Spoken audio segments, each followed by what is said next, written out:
Hi friends, how are you all? ఈ వీడియోలో మీతో షేర్ చేసుకునేందుకు 2019లో వచ్చిన బెనీత్ అస్ అనే మూవీ స్టోరీతో వచ్చేసాను.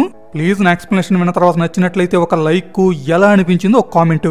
ఇక ఏ మాత్రం లేట్ చేయకుండా ఆ స్టోరీలోకి వెళ్ళిపోదాం. Let me begin the cine preview show. Open చేస్తే USA, United States of America వలసదారులతో ఏర్పడిన దేశం. ప్రపంచంలో అత్యధికులు వలస వెళ్ళాలి అనుకునే దేశం, వెళ్తున్న దేశం. అది లీగల్ గానైనా ఇల్లీగల్ గానైనా. దాదాపు 1,50,00,000 మంది వలసదారులు ఎటువంటి పేపర్సు, పర్మిట్సు, పాస్పోర్ట్సు, వీసాలు లేకుండా USAలో అక్రమంగా చొరబడి జీవిస్తున్నారనేది ఒక అంచనా. వీరిలో చాలా మంది ఎక్కడ లేబర్ పనులు చేసుకుంటూ అధికారులకు ఎక్కడ దొరికిపోతామో అని భయపడుతూ ఒక రకంగా బానిసలుగా బతుకుతున్నారు. అలాంటి వారిలో ఒకడే అలెగ్జాండ్రియో. తన సొంత దేశంలో పేదరికంలో మగ్గిపోతున్న తన ఫ్యామిలీకి మంచి భవిష్యత్తు ఇవ్వాలని అరబ్ కంట్రీ నుండి ఇక్కడికి అక్రమంగా వలస వచ్చినవాడు. పొద్దున చీకటితోనే నిద్రలేచి తనలాంటి వారితో కలిసి ఫుట్పాత్ల మీద, స్టోర్స్ బయట వెయిట్ చేస్తూ ఉంటాడు, ఎవరైనా వచ్చి పనికి తీసుకువెళ్తారు అని. అమెరికాలో ఉండే చాలా మంది ఇలాంటి వారిని పనిలోకి తీసుకెళ్లేందుకు మొగ్గు చూపుతుంటారు. ఎందుకంటే వీరు బాగా కష్టపడతారు, ఏం చెప్పినా ఎదురు చెప్పకుండా చేస్తారు. ఎంత కావాలి అంత కావాలి అని డిమాండ్ చేయకుండా ఎంత ఇచ్చినా కానీ తీసుకుని వెళ్తారు. అలెగ్జాండ్రియో అలాగే కష్టపడుతూ సంపాదించిన ప్రతి డాలర్ను జాగ్రత్తగా కూడబెడుతూ ఉంటాడు. అయితే ఎంత కష్టపడి సంపాదించి కూడబెట్టినా కానీ తను అనుకున్నది మాత్రం చేయలేడు.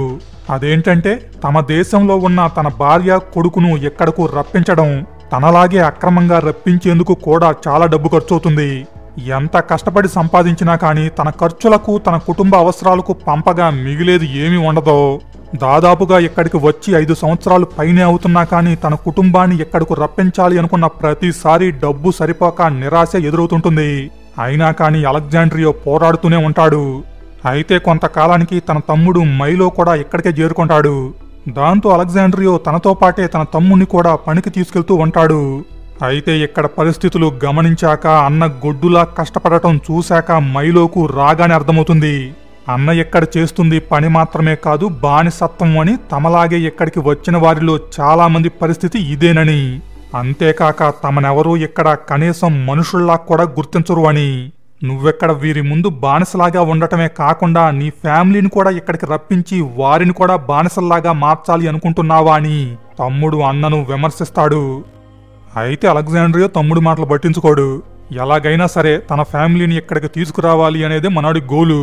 బతికితే గితికితే ఎలాంటి దేశంలోనే బతకాలి అనేది మనోడి అబ్సెషను. సో ఎప్పట్లాగే నెక్స్ట్ డే కూడా తన తమ్ముడిని తీసుకుని స్టోర్ ఎదుట నిలబడి ఉంటాడు పని కోసం. ఇంతలో స్టోర్లో నుండి లిజీ అనే ఒక మేడం ఇంటి రెనోవేషన్కి కావాల్సిన సామాన్లు తీసుకొని అలా నడుచుకుంటూ కారు దగ్గరికి వస్తుంది. ఆమెలా కారు దగ్గరికి వచ్చిందో లేదో ఈ వలస కూలీలందరూ చుట్టూ చేరతారు, ఏమైనా పనుంటే చెప్పమని. అలెగ్జాండ్రియో మాత్రం ఇంకొంచెం తెలివిగా ఆమె సామాన్లన్నింటినీ కారులో పెడుతూ, మేడం నాకు అన్ని పనులు వచ్చు, మీరేం చెప్పినా గానీ చేస్తాను. మీరిదే పని గనక బయట కాంట్రాక్టర్తో చేయించుకున్నారంటే చాలా పెద్ద బిల్లు వేస్తాడు, అదే మేమైతే చాలా తక్కువలో చేస్తామంటాడు. అది విని ఆమె ఓకే అంటుంది. దాంతో అలెగ్జాండ్రియో తన తమ్ముడితో పాటు పక్కనే ఉన్న హెక్టార్, టోనియో అనే మరొక 2 తీసుకొని మేడం కారు ఎక్కుతాడు. కారులో వెళ్తూ అడుగుతుంది, మీరెంత తీసుకుంటారు అని. వీరంతా తమ భాషలో ఓ తెగ చర్చించుకొని ఒక $800 ఇవ్వమంటారు. దానికి మేడం లేదు లేదు, నేను ఒక్కొక్కరికి $500 మాత్రమే ఇస్తాను అంటుంది. ఒక్కొక్కరికి $500 అనే మాట వినగానే వీరి మొహాలన్నీ ఒక్కసారిగా 1000 క్యాండిల్స్ బల్బుల్లాగా వెలిగిపోతాయి. ఎందుకంటే మరి వీరడిగింది అందరికీ కలిపి $800 ఇవ్వమని. అది అర్థం చేసుకోకుండా మేడం ఒక్కొక్కరికి $500 ఇస్తాను అంటే మరి వెలిగిపోవా మొహాలో. ఆహా, జాకుపాటు కొట్టాం ఈరోజు అనుకుంటారు. ఇక వీరందరినీ సిటీకి దూరంగా ఉన్న ఒక ఫామ్ ఎస్టేట్కు తీసుకెళ్తుంది. పెద్ద గేటు, చుట్టూతా ఫెన్సింగ్. లోపలికి వెళ్ళగానే ఆహా, ఉంటే గింటే ఇలాంటి ప్లేస్లో ఉండాలి, ఇలాంటి మనుషుల మధ్య ఉండాలి అనుకుంటాడు అలెగ్జాండ్రియో. తమ్ముడేమో ఒరే నీ దగ్గర చాలా కళ్ళున్నాయిరా అని గాలి చేస్తాడు. ఆ తర్వాత ఇక లేట్ చేయకుండా అందరూ పనిలోకి దిగుతారు. కొంతసేపటి తర్వాత మేడం గారు అందరికీ డ్రింక్స్ తీసుకొచ్చిస్తుంది. తాగానే తాగమని చేతికి చల్లటి బీరిచ్చింది మా తల్లి, ఎంత మంచిదో అనుకుంటారు. అయితే ఈ గుండుగాడు హెక్టార్ మాత్రం వెనకాలే వెళ్ళి, మేడం నేను ఈ పనే కాదు ఇంటి లోపల ఏ పనున్నా గానీ చేస్తాను అని ఫ్లట్ చేయడానికి ట్రై చేస్తాడు. దానికి మేడం నీకంత సీన్ లేదు కానీ మూసుకొని వచ్చిన పని చూడరా అన్నట్టు ఒక లుక్ ఇచ్చి వెళ్తుంది. ఇంతలో మేడం గారి హస్బెండ్ ఒక లగ్జీరియస్ కారులో స్లో మోషన్లో దిగుతాడు. అతడిని చూడగానే వీరంతా అలా అంటోడుండగా నిన్నసలు దేకుతుందారా గుండుగా అని నవ్వుకొని మళ్లీ పనిలో పడతారు. అలెగ్జాండ్రియో ఏమో నాన్ స్టాప్ గా కష్టపడుతుంటే వీరు మాత్రం కొంచెం సేపు పనిచేస్తూ కొంచెం సేపు కాలక్షేపం చేస్తూ ఉంటారు. మైలో ఊరికే అంతా తిరిగి చూస్తుంటే అర్థమవుతుంది ఫెన్సింగ్ కి ఎలక్ట్రిసిటీ పెట్టారు అని. మనోడికి లోపల కొంచెం అనుమానంగా ఉంటుంది ఎక్కడేదో తేడా కొడుతుంది అని. బట్ అన్నతో చెప్పినా గాని ఎటు పట్టించుకోడు. మనోడి మోటో వల్ల ఒక్కటే, పని చెయ్యాలా డబ్బులు తీసుకుపోవాలా, అది తప్ప చుట్టూతా ఉన్న వ్యవహారాలు మనోడికి అనవసరం. నైట్ అయ్యే లోపు సగం పని మాత్రమే పూర్తవుతుంది. పని ఆపి మిగతాది రేపు చేద్దాం అనుకునే లోపు ఎంతలో ఫీల్డ్ లైట్స్ వెలుగుతాయి. దానర్థం పనాపొద్దు ఆ లైటింగ్ వెలుతురులో చేస్తూనే ఉండమని. దాంతో పనాపకుండా అలాగే కంటిన్యూ చేస్తారు. అయితే రాత్రి 10-11 అయిన తర్వాత అలసిపోవడంతో రేపు చేద్దాంలే అని పని ఆపి అంతా పడుకుంటారు. కొంతసేపటి తర్వాత అలా గాఢ నిద్రలో ఉన్నవారిపై మేడం వచ్చి పైపుతో ఫోర్స్గా నీళ్లు కొట్టి మరీ లేపుతుంది. నోటికొచ్చినట్టు అమెరికాలో ఉన్న బూతులన్నీ దిట్టి మీరు వచ్చిందెందుకు, పని చెయ్యడానికా పడుకోవడానికా, పని మొత్తం పూర్తయ్యే వరకు ఆపితే ఊరుకోను, ఒకవేళ మీ వల్ల కాకపోతే చెప్పండి వేరే వాళ్ళను పిలిపిస్తాను అంటుంది. మైలోకి ఒళ్ళు మండుతుంది. మరీ రేత్రి కూడా పడుకోనివ్వకుండా ఎంత దారుణమా అని. బట్ అన్న మాత్రం బ్రతిమిలాడతాడు. వద్దు మేడం వద్దు, మీరెవరిని పిలవాల్సిన పని లేదు, మేమిప్పుడే పని మొదలెడతామని తనతో పాటు అందరినీ పనిలోకి దింపుతాడు. రెస్ట్ అనేది లేకుండా రాత్రి తెల్లారులు పని చేస్తూనే ఉంటారు. అలా చేస్తూ ఉండగా యాక్సిడెంటల్ గా ఈ టోనీ గాడి చెయ్యి తెగుతుంది. చెయ్యి అంతా రక్తం కారుతూ ఉండటంతో మేడం మేడం అంటూ వాడిని మేడం గారి దగ్గరకు తీసుకువెళ్తారు.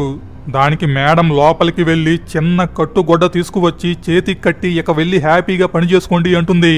అలెగ్జాండ్రియో ఏమో మేడం చెయ్యి బాగా లోతుగా తెగి చాలా రక్తం పోయింది, హాస్పిటల్కు తీసుకువెళ్ళాలి అంటాడు. దానికి మేడం ఓ అలాగా, అయితే అంబులెన్స్ కి కాల్ చేద్దామని ఫోన్ తీసుకుంటుంది. ఫోన్ చేస్తూ యాక్సిడెంట్ అని అంబులెన్స్ కి కాల్ చేస్తే పోలీసులకు కూడా ఇన్ఫర్మేషన్ వెళ్తుంది, అది మీకు ఓకేనా అంటుంది. పోలీసులు అనగానే అంతా కంగారు పడిపోతారు. ఎందుకంటే తమ దగ్గర ఎటువంటి పర్మిట్స్ లేవు కాబట్టి. ప్లీజ్ మేడం అంబులెన్స్ వద్దు, మీరే హాస్పిటల్కి తీసుకువెళ్ళండి అంటారు. అది వినగానే మేడం కోపంతో అంతెత్తును లెగుస్తుంది. నాకేం పని బాట లేదు అనుకుంటున్నారా, వెళ్ళి పనంతా పూర్తి చేసుకుని ఆ తర్వాత వెళ్ళండి, అప్పటి వరకు ఎక్కడికి కదిలేదే లేదని దడేలమని డోర్ క్లోజ్ చేసి లోపలికి వెళ్ళిపోతుంది. దాంతో అలెగ్జాండ్రియో మనం పనిని త్వరగా పూర్తి చేసుకుని వీడిని హాస్పిటల్కి తీసుకువెళ్దాం అంటాడు. అన్న మాట అనగానే తమ్ముడికి ఒళ్ళు మండుతుంది. ఒరే ఎర్రిబాగులోడా, ఎప్పటికైనా అర్థం చేసుకో ఇక్కడేం జరుగుతుందో. హాస్పిటల్ అనగానే పోలీసులని భయపెట్టింది. నిన్నటి నుండి ఆపకుండా పని చేయిస్తూనే ఉంది. ఎక్కడేదో తేడా కొడుతుంది. మనం పని మొత్తం పూర్తి చేసినా గానీ మనకు డబ్బు అయితే గ్యారంటీగా ఇవ్వదో. ఎలాగోలా ఎక్కడి నుండి బయటపడితే మంచిది అంటాడు. తమ్ముడి మాటలకు అలెగ్జాండ్రియో కన్విన్స్ కాకపోయినా మిగతా ఇద్దరూ కన్విన్స్ అవుతారు. బట్ ఎలా బయటికి వెళ్ళాలి, గేట్ ఏమో క్లోజ్ చేసి ఉంది, చుట్టూతా ఫెన్సింగ్, ముట్టుకున్నామంటే కరెంట్ షాక్ కొడుతుంది. దాంతో హెక్టార్ దీనమ్మ ఏదైతే అదైంది, నేనైతే లోపలికి వెళ్లి కార్ కీస్ తీసుకొని వస్తా, అందులో గేట్ ఓపెన్ చేసే రిమోట్ ఉందని వెళ్తాడు. ఇంటి లోపల ఎవరో కనబడకపోవడంతో విండో డోర్ గుండా లోపలికి వెళ్తాడు. లోపలికి వెళ్లి కీస్ తీసుకొని బయటికి వస్తూ చూశారా ఎంత ఈజీగా తీసుకువచ్చానో అని సంబరపడుతూ ఉంటే సడన్ గా బుల్లెట్ వచ్చి కాళ్ళు దిగుతుంది. ఎదురుగా గన్ను పట్టుకొని మేడం గారి హస్బెండ్.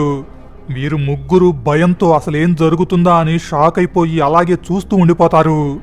మేడం హై హీల్స్ వేసుకొని బయటికి వచ్చి వారి కళ్ళ ముందే హెక్టార్ మొహం మీద పచ్చడిగా పొడిచి చంపుతుంది. ఒక చెప్పు హీలు విరగడంతో గుండుగా అనవసరంగా నీ వల్ల నా హై హీల్స్ పాడయ్యాయి అని కోపంగా లోపలికి వెళ్తుంది. హెక్టార్ని మేడం అలా మొహంపై కాలుతో పొడిచి చంపిన దృశ్యాన్ని చూసి వీరికి ప్యాంట్లు తడిసిపోతాయి. మేడం డ్రెస్ చేంజ్ చేసుకొని చేతిలో గన్ను పట్టుకొని మ్యూజిక్ పెట్టి డ్యాన్స్ చేసుకుంటూ బయటికి వస్తుంది. కొంతసేపటికి షాక్లో నుండి తేరుకున్నాక గానీ అర్థం కాదు వీరి ముగ్గురికి మొగుడు పెళ్ళాం ఇద్దరు ఎంత పెద్ద శాడిస్ట్లో. చేతిలో గన్ను పట్టుకొని హాయిగా విశ్రాంతి తీసుకుంటూ మరి వీరి చేత రోజంతా పని చేయిస్తూ ఉంటారు. వారినలా హింస పెడుతూ పని చేయించడం మేడం తెగ ఎంజాయ్ చేస్తూ ఉంటుంది. అయితే ఆ ఎంజాయ్మెంట్ నాకు సరిపోలేదు, దానికి ఇంకాస్త మసాలా జోడిస్తే యమబేషుగ్గా ఉంటుందని ముగ్గురిని పిలిచి లైన్లో నిలబెడుతుంది. ఆకాశం వైపు చూస్తూ తలను ఒక రౌండ్ తిప్పి రిలాక్స్డ్గా వారి వైపు గన్ను గురిపెట్టి మీ ఒంటిపై ఉన్న బట్టలన్నీ తీసేసి పూర్తి నగ్నంగా నా ముందు నిలబడండి అంటుంది.